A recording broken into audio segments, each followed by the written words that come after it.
Hi, my name is Marques Ogden. Listen to Awakened Nation with Brad Szollose. A huge shift is taking place on planet Earth.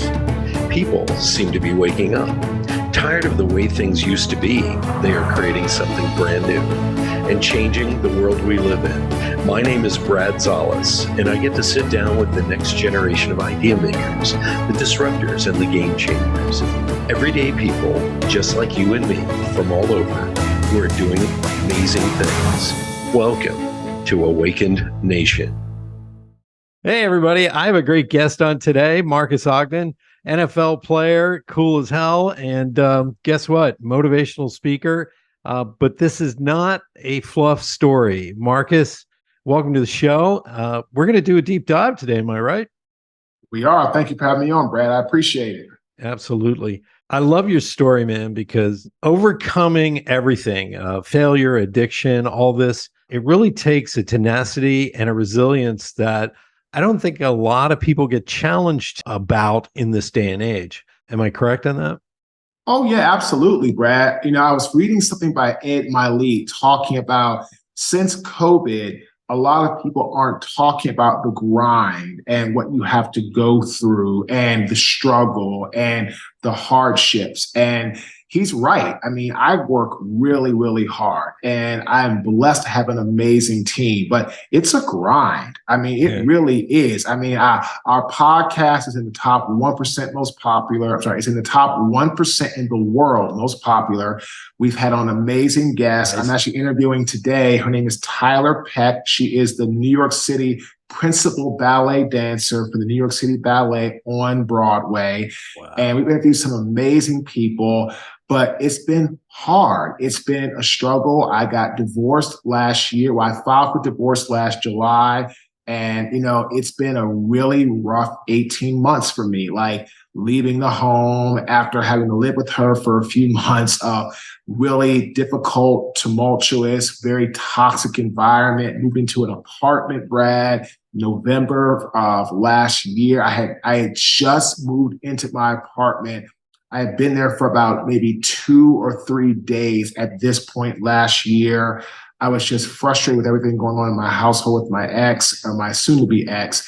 And it was really hard, man. Living in that apartment, 2 bedrooms, outdated. I didn't own anything. When I moved into that place where all I had was my clothes and my trinkets, I didn't own a damn thing. And I wanted a better life for myself. And it was just hard. And I was feeling depressed and I was feeling down. And January of this year, I made a decision. I was going to get my life together. And then I was trying to buy a home. Then I realized when I was going to buy the home, in order to get the home, everything I need to take care of, right, Brad? I was about $75,000 in the negative to get where I needed to get by May. 4 months to get there. And I put my hard hat on, I put my work boots on, and I worked and I hit it and I got it and I bought my home 6 months ahead of schedule. In my home now, I own everything in it, furniture, things. I mean, I had to start completely over. Wow. So if you're listening to this on Awakened Nation, understand, again, people say, oh my God, NFL, then you went down, then you went up. But very few people know that I filed for divorce last year, and I'm talking about it more. And then literally 12 months ago, right, Brad? I'm starting all over with a mound of debt, half my assets, not having a spouse, not having my daughters with them that I had had full time for 9.5 to 10 years. And you feel that sense of isolation, loneliness, hardship. And again, like I said, right, Brad, that was only 12 months ago that I just had moved in to my 2-bedroom, dilapidated, broken down apartment. Wow. That's a testament to you, my friend. I think during the last 3-4 years, and you're a testament to this, people stopped living in the BS of their lives. I think the COVID lockdown, the pandemic, it forced people to sit on the couch and go, why am I here? Why was I hustling so much? I get to sit with my daughter every day or my spouse or whatever. And it either brought people closer together or it forced them to go, you know what? This isn't what I want. And it's a hard pill to swallow. But I think you talked about, people stop being in that hustle. And I think it made people wake up big time and get authentic with themselves, as you talked about. Oh yeah, I mean, Brad, because here's the thing, right? If you don't get up, if you're not in the hustle, if you're not in the grind, then you don't appreciate when things actually start to work. And Yeah. again, I was talking to somebody on my podcast, actually I have a call from him today, about pursuing happiness and fulfillment, and it needs to come from internal, which it does. And then you don't want to put it into external things as far as like a house, car, stuff like that. And it's interesting because the house, while I love it, after hearing that on the podcast, what I realized, right, Brad, that the house is a symbol of, for me, for my daughter, my 9-year-old, to have her own stuff, like a room of her own bedroom, her own playroom, her own friends, her own quote unquote neighborhood, all these things. And to me, that's what it's really about.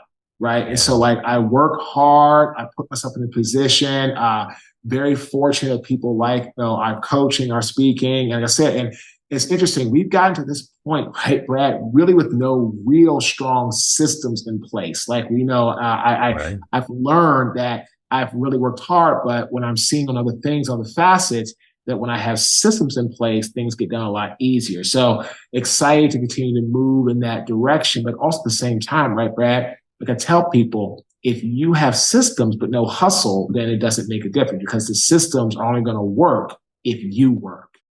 Ain't that the truth, man? Ladies and gentlemen, you're listening to Marques Ogden. And if you don't know who he is, shame on you. He's a former American football offensive tackle and center. He was drafted in the 6th round of the 2003 NFL draft. He had stints with the Jacksonville Jaguars, the Baltimore Ravens. My Aunt Jackie loves you, by the way. The Buffalo Bills and the Tennessee Titans until August of 2007 when he was cut. Marques is now an inspirational keynote speaker, 3-time best-selling author, Sleepless Nights, The Success Cycle, and the podcast host of Get Authentic with Marques Ogden. How can we inspire you today? Officially, I'm welcoming you to the show, even though we're 5 minutes in. But I really want to thank you for being on the show today. And I have to give a big shout out to Damon Lemby for introducing us, because your story is inspirational to me. And I want to talk about that high that you get when you were drafted, when you made it to the NFL. What did that feel like? Brad, it felt like a huge accomplishment was achieved because I never thought I'd be an NFL athlete when I left high school, because I only got one scholarship offered to Howard University to play football. And I was so excited to go play for the Bison because my dad is a Howard University graduate. Oh, wow. He played football, and he played football for the Bison as well. So in reality, it was amazing. But what happened is when I got to Howard, I said, if I play a year or two as a starter, that'd be great, all this kind of stuff. Well, I grew from 6'3" to almost 6'6" between my last year of high school and first year of college. So that helped tremendously. And then I ended up being in a position where I got to be a starter as a redshirt freshman. And I got around some great veteran linemen. I had a great offensive line coaching Fred Dean, one of the Hogs for the Washington Redskins, played with like Russ Graham, Joe Jacoby, all those guys back in the 80s. Right. And Fred was huge in teaching me about life and about the knowledge of the game and, how to overcome and all these things and how to be a great, strong ironclad football player, along with being a really good technician. And so it worked out. I was a 4-year starter. I was a 3-time All-Conference. I was a 2-time All-American. And then, I remember going to my last year where I saw in draft books, I was projected to be a 3rd-round draft pick, or I was projected to be, maybe 4th round, depending upon how I went. And I remember calling my brother, Jonathan Ogden, who was drafted number 4 overall in 1996 by the Baltimore Ravens. He was their first draft pick ever. He is their first Hall of Famer ever. And I remember asking him, I said, Jonathan, what do you think? He said, man, look, you're in the book. I've talked to some people in the front office. You are definitely a draft potential. Go into this last year and give it your all and bust your butt and do what you got to do and work hard. And I did that, and it was amazing. And it turned out to be one of the best things I ever did. And it really and truly brought me a lot of, success and a lot of, accomplishment. And being drafted by Jack Del Rio, who's now still coaching in the National Football League. He coaches for the Washington Commanders, under Ron Rivera as their D coordinator. Jack said to us as rookies, be your own CEO. Be your own chief executive officer. As a result of that, I learned at a super young age the importance of discipline and how to show up early, how to stay late, how to perfect your craft, how to really move within the space of life. And all these things were really huge for me.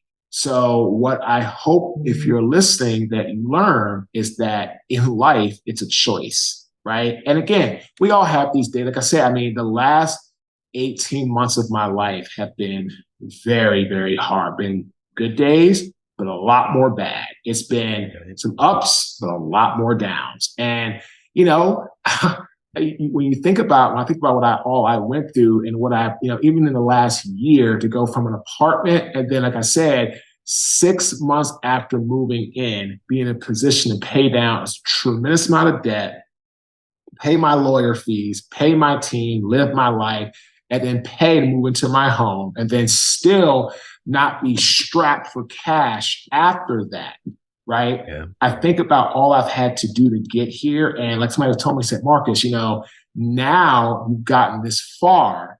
Now it's time to have some fun. And it's interesting because I'm very good at what I do. But like I told you before, right, Brad, I'm as authentic as they come. I really don't have many systems in that regard. And I have great systems for my podcast, production, publishing, but I work with experts there. I have great systems for our podcast profit workshop. I'm getting great systems in place for our podcast with the other side, like outreach and sponsorship and all that. But everywhere we have those things, I've got a key person in that as either a person I'm paying a consultant or a partner that I'm working with that is leading the charge in that area. But I don't have that on the overall brand side. So I can either say, oh, Marques, you suck, you don't have that. Or I can say, oh, well, Marques, you've gotten this far without it. Imagine what you'll do once you put it in place. And now here we are. Wow. It feels good, man. When you can really crush it, and that takes some tenacity. But you said this, and I watched one of your interviews, and I've watched your podcast. It was very powerful what you said, because after you were cut, you really weren't prepared to transition out of the limelight into regular life. Do you want to talk about that a little bit? Because you had to pick up new skills. Am I correct? Oh, yeah.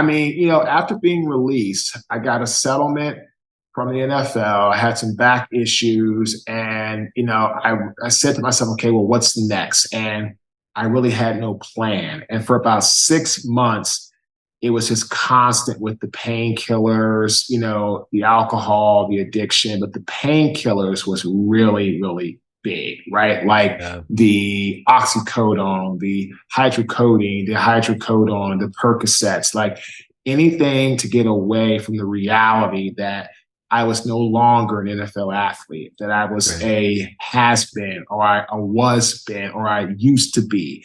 And what I tell people is that if you're having addiction issues, which, trust me, I've been there, all you're doing is you're escaping reality. And when that high is gone, reality is just sitting right there, smack dab, waiting on you. And so, but again, I'm 100% honest. I almost relapsed on painkillers last year. Again, I was talking to one of my good friends, a former NFL athlete. He's divorced and he's trying to finalize it. A really good man can be brought down by a really bad woman. And not to say my ex was bad in a certain degree, but what she did to me was not good. And it literally, it was literally, wow, just super hard to deal with. And what I realize now going forward is that I'm a better man today because I don't deal with toxicity or hardship or people that are complainers or, even in my dating life now, if a woman shows me that early enough that you're constantly negative or you're complaining or and you don't know how to deal with it and you don't know how to have, any of this type of stuff, we're not going to work out. So the point I'm making is that, I almost relapsed last year after 14 years, but I didn't. So I'm 15 years recovery from that. But it was really hard to find that next phase of life after the NFL. And I finally found it with my construction company, and we launched and we did it. And we started off as a small concrete contractor. And then next thing you know, 2 years later, we're the largest African-American owned subcontracting company in the city of Baltimore and the state of Maryland. Wow. That's phenomenal, man. You turned it around, you stayed positive, but addiction is rough to get over, and it can be as subtle as, porn addiction and all the way up to you're thrown up in a dumpster in a back alley at 2 a.m. There's all kinds of levels, but it seems like these drugs today that they've manufactured, they are way beyond addictive. It's like you almost can't live without them once you start. And I admire that you are able to not relapse. So God bless you, brother. I know my family was alcoholics, and that addiction can be rough. So awesome. So you started a business and you wound up moving from Baltimore to North Carolina after you lost everything. Am I correct on that? You are correct. After I lost everything in my construction company, I moved from Baltimore to Raleigh, North Carolina with my girlfriend who became my wife and my stepdaughter. And then we got pregnant and then we got married and I lived there. And when I moved here, I was working for Merrill Lynch for a short time and I got fired. All my fault. Then I went to a construction company the next day. I got fired from that job 5 days later.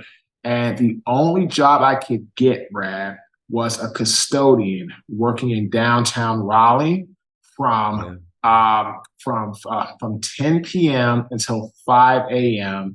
on the graveyard shift for $8.25 an hour. And if you're listening to this awesome podcast, what took me from an 8-figure business owner to $8.25 per hour was my ego. We all have an ego, but my ego got bigger than the good part of my soul. As a result of that, it took me down, and I ended up literally when I left Baltimore and I got to Raleigh, I had $400 to my name left.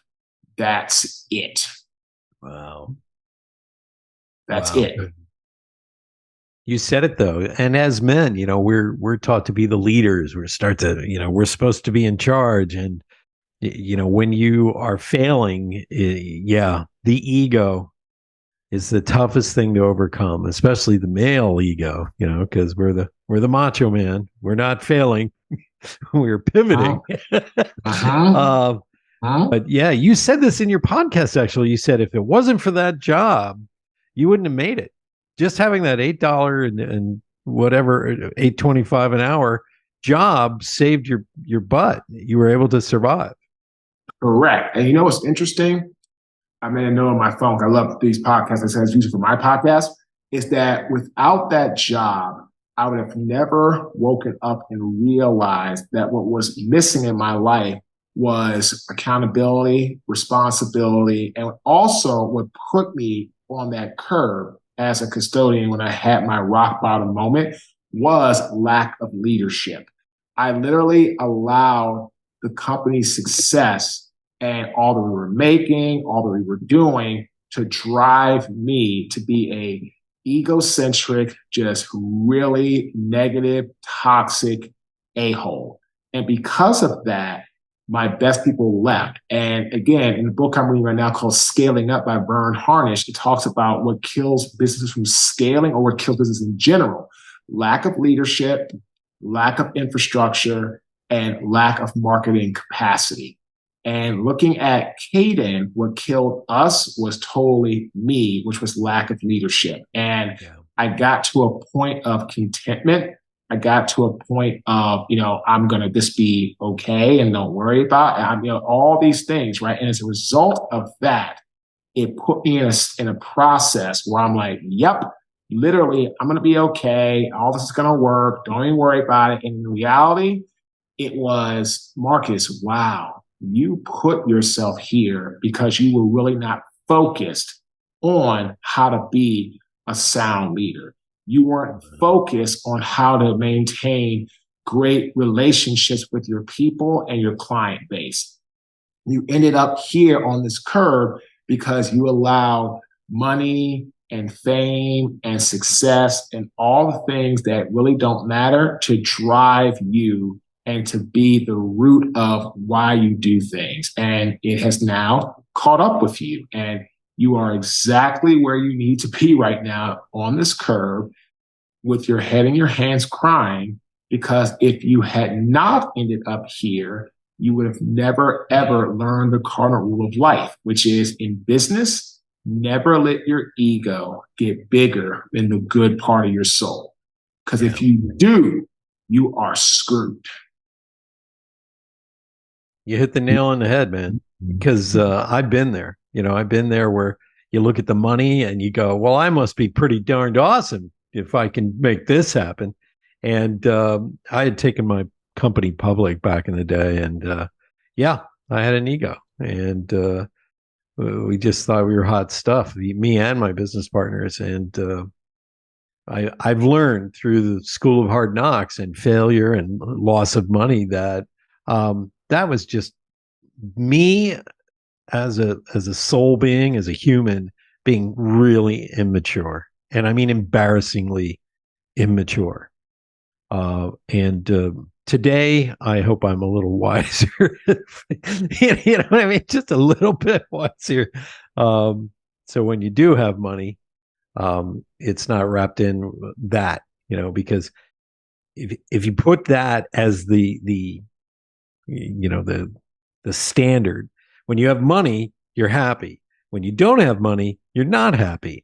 That doesn't make any sense. That's a roller coaster in many, many ways. And it can get us in trouble. Would you say that? Yeah, it's interesting. Like right now, I'm in therapy. I've been in therapy since June of last year. I was trying to work on my marriage. July, found some information out that was not acceptable. And after a week of trying to figure out what was going on, trying to work through it and getting no resolve and not moving anywhere, I filed for divorce. And even now, like, if you're listening to this, right, money doesn't make things go away, right? Right. I still have those days where I'm like, well, what happened and why? And, why did she do this to me? And, they're few and more far between, of course. But what I'm also recognizing in my dating, if I see signs of something that I don't like, I don't put up with it. I don't engage. Like I said, I was talking to someone and I see some signs of them not being very positive, a lot of them more negative. And I'm just like, yeah, you know what? I just can't. That's just not what I want to be around. And because that's the energy that you will end up, taking in. And so what I'm trying to say is that if you listen to Awaken Nation, be awakened to the fact that you're not going to always have great days, no matter if things are going well in your life, right? Business-wise, relationship-wise, you're going to still have some struggles, right? Trauma or hard times, we can learn to, because there's a saying, if you don't learn to transform your trauma, you will transmit it. And I'm working on transforming myself, and I do it every week. And I have great people in my life that I talk to, but even me, like I said, bought this beautiful home and all this stuff, but again, authenticity. This is going to be my first holiday, my first Thanksgiving without my daughter. I had her last year in the divorce, and I have her odd. My ex has, so I have her even. My ex has her odd. So she'll be with her for Thanksgiving this year. And that's what we agreed on. And, it's going to be hard. On my birthday, which is Wednesday, the 15th of November, I'll see my daughter for ice cream, but she won't be with me for dinner. We won't do dinner on my birthday. We'll do it on Sunday but again, that's what we agreed. And so there's times where I'm like, man, I'm trying to, as I do my life, do my work, and, I try to prep myself to understand that these things are coming my way. And I try to build up the mindset to not have it tear me down, because it can, if you let it. Will it be hard? Yes. But I love the name of your podcast, Awaken Nation, because I'm awakened myself to the point that, yes, Marques, you're going to have hard times this holiday season. You're not going to have Farrah for Thanksgiving, and she'll probably be with her grandparents, all the stuff, family. And I'll probably either be with my good friend who I work with, Dawn, or maybe my neighbors are having something, I'll go over there. Maybe I might even drive up to my sister and see her and go to dinner with her and her two friends for dinner. I may do that. Yeah. So I'll figure something out. But having to figure out what to do on Thanksgiving, was never in my cards when I signed up for marriage. That wasn't what I was trying to. Okay, well, 10 years later, I figure out what to do for my marriage. No, that's not what I was trying to do. But what I'm trying to say is that life throws us pivots. Life is not linear, and no matter what comes our way, we have to visualize what we want. And when we do that, it puts us in a position for achieving greatness in our lives. I agree with that, man. You said a mouthful. It's funny. I grew up an only child, even though I have a stepsister from my dad's previous marriage.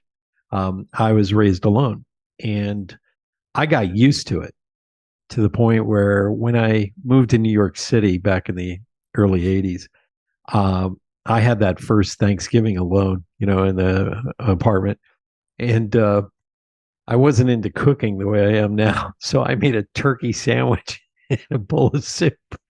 But I made the day really special. I had a roommate at the time, and his girlfriend and him, they dragged me to the Macy's Day Parade in Manhattan in New York City.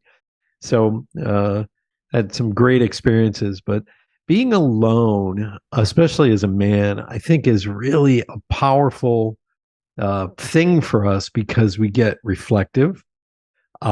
We cut through the BS, and we kind of learn to enjoy being with ourselves a little bit. And that's going to be rough this first Thanksgiving, my friend, but treat yourself well.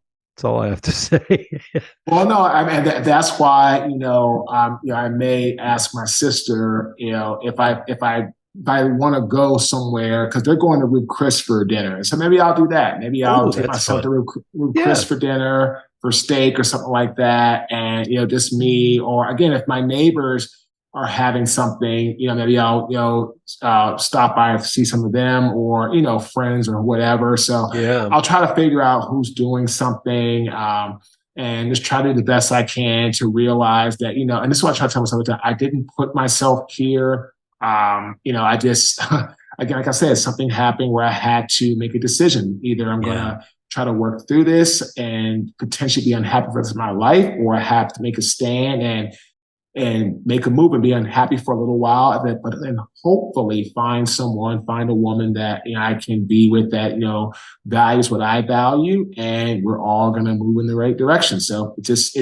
and like I said, I keep saying the name of your podcast because I'm awakening myself to the fact that there is life beyond the hard times. Kind of say like the rainbows come after every storm, but again, it's really important for people that are listening. You have to think about what it is to where you want your body to be if you don't like where you are. And that's the power of visualization. I didn't like being in that apartment, right, Brad? But I visualized a home. I didn't know what the home looked like or where it would be, and none of that. I just knew I wanted a home for myself.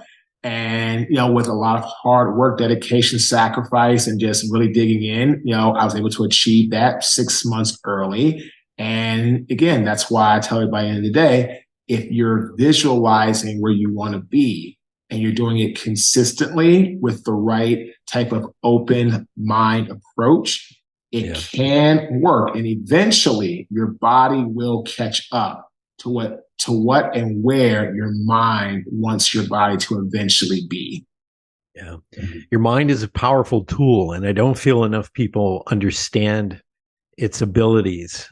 They did a study years ago where they had 3 basketball teams, and the one basketball team, they practiced like crazy. They practice. The second team, they not only practiced, but they visualized. So they did both. They didn't practice that hard, but they visualized as well. Winning. That's what they had them visualize. And then the third team, they didn't practice at all. They just visualized practicing and dribbling and winning. Guess what? The team that visualized did better than the team that practiced constantly, and even outdid the team that practiced and visualized. They couldn't believe it. They couldn't believe the study. So your mind doesn't know the difference between what you're imagining, what you're feeling, and what you are putting in your head. It doesn't see the difference. And so, you said a mouthful there. I did want to ask you, and you kind of just walked right into it. It was a beautiful segue. What do you recommend for people who are stuck, who are, in these positions, and they need to step forward, move out, get authentic, and step up and take their life to that next level? What are some of the tips that you have? The 4 B's changed my life in January of this year, and I always go back to them when I'm struggling. The first B is visualize. Again, your mind is the most powerful tool in your toolbox. When you know where you want to go and you know where you want to be and you can see it, that's when greatness happens. So you need to visualize what and where you want to be. Second is vocalize. Literally, you need to vocalize and you need to tell yourself how good you really are. If you are not going to be your biggest cheerleader, if you aren't going to tell yourself positivity, if you're not going to give yourself positive self-talk, why would anybody else, right? Why would anybody else? So you need to vocalize and you need to manifest to yourself that you are good enough, that you are smart enough, that you are diligent enough and hardworking enough to really achieve what you desire and what you want in life. So that's the vocalize. The third one is vote. You need to cast a positive vote every single day. Get on a podcast like Awaken Nation. Shoot a podcast like I do Get Authentic with Marques Ogden. We created the app, the Marques Ogden app. So people can go on there and they can interact with us and connect with us, right? Go to events, conferences, be around awesome people, work out or, do something, cast a positive vote for yourself. Do something to move yourself towards getting where you want to go. And then the fourth is vicinity. Whomever you hang around is whomever you're going to be. So if you are trying to move forward in life, you're trying to get ahead in life, you can't hang around people that are complainers, that are whiners, that are, that's why I stopped talking to this one girl. I mean, she's a very nice person and she's not a bad person, but, she's going through a lot, which I totally understand. And I want to be there for her. But it's like, you can't allow, like, even when I have bad days, right? I never allow my negativity to seep into others because I don't want to pass off a hard time or some potentially not great energy to somebody else. I don't want to do that unless like again, if we were like married or something, that's different. I mean, that's different, right? But we're dating for a month and talking like, I don't want to pass it smile this meeting and just dating. I mean, it's way too early for that. I don't want to pass a type of bad, juju off. So, I mean, I have a therapist. I have my sisters. I have my close friends. I can go to them and talk it out, right? But that's where I go. I don't want to go and pass something off to somebody in that regard. So again, vicinity, hang around people that are moving and shaking where you want to be. Don't hang around the people who are toxic or are negative. Don't do that to yourself, because that's going to put you in a place where you're like, wow, I can't move forward. So again, those 4 B's: visualization or visualize, right? Vocalize, vote, vicinity, led me to the 5th V of victory. And again, once I put those into my life, especially the visualize, right?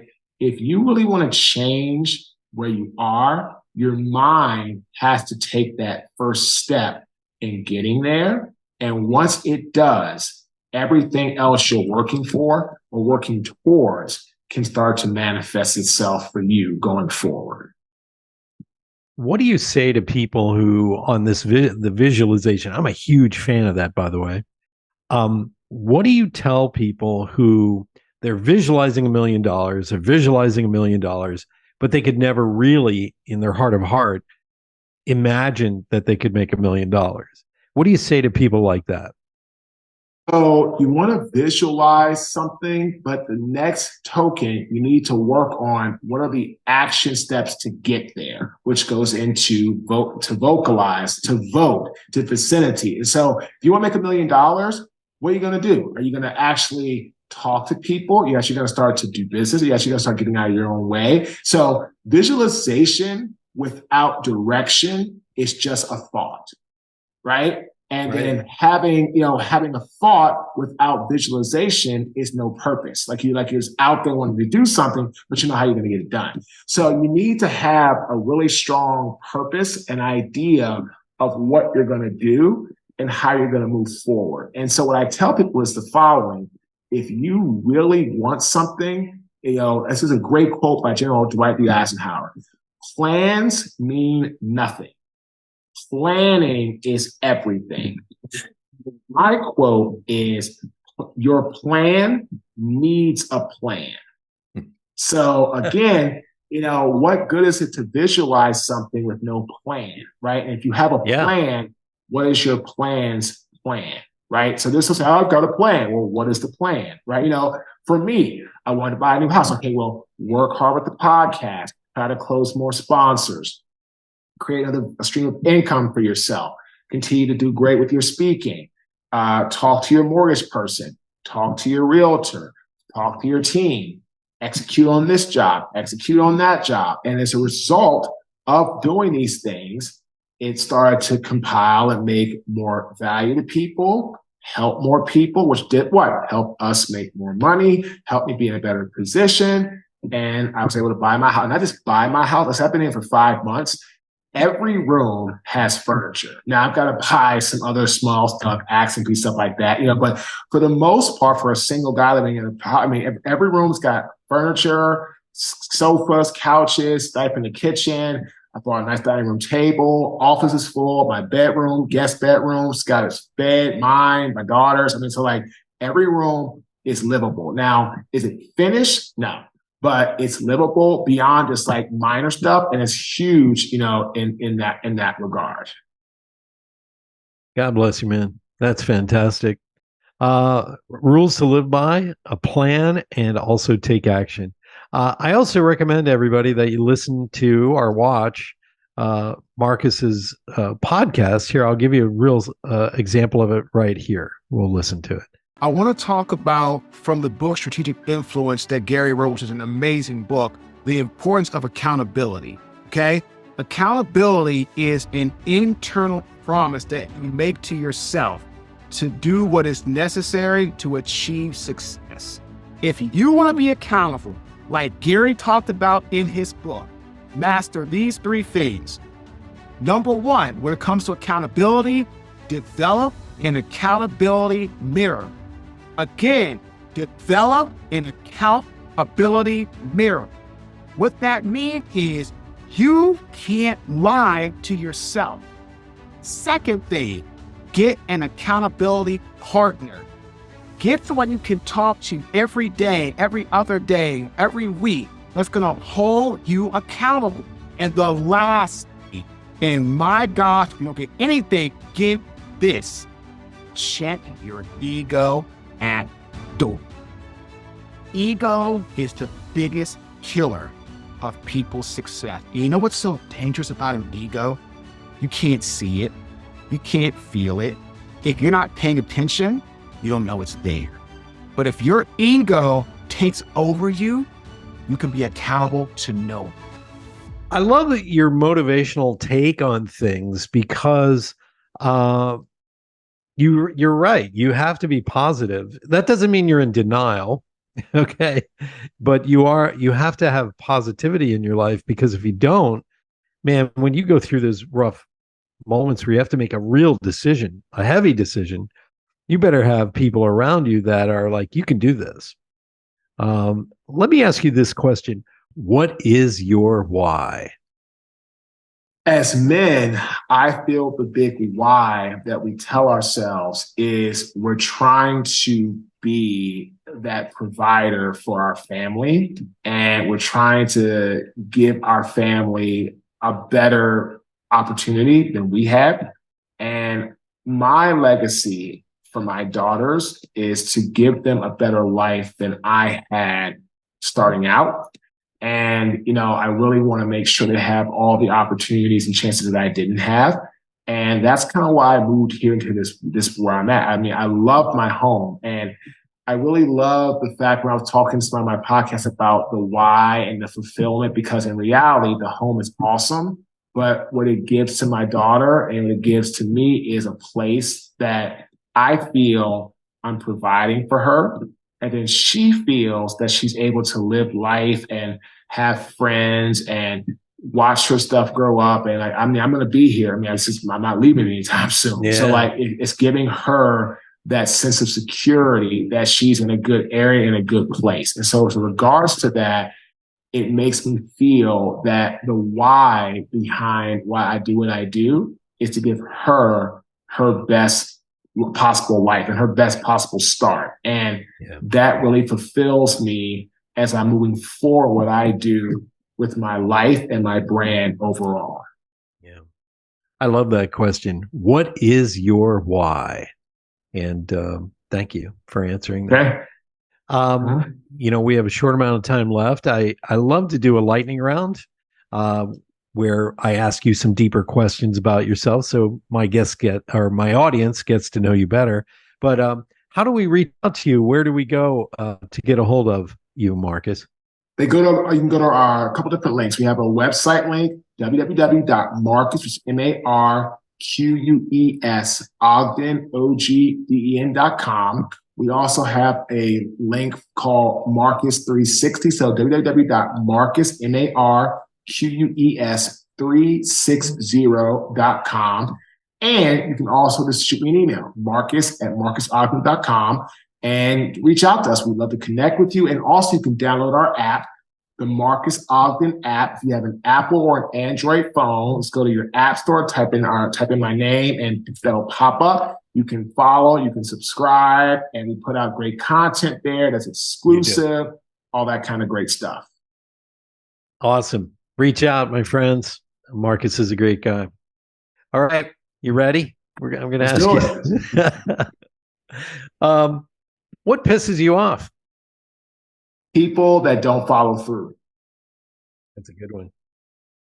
Yeah, I agree with that one. That one's rough. I guess my next question is, what do you regret? I regret in my marriage not learning how to be a better communicator earlier, which could have helped me become maybe a better husband in the beginning, which could have maybe led to not being where we're at, but maybe, I don't know, who knows. But I wish I would have worked on being a better communicator early in my marriage because I was under a lot of pressure from financial strain, all that kind of stuff. Yeah.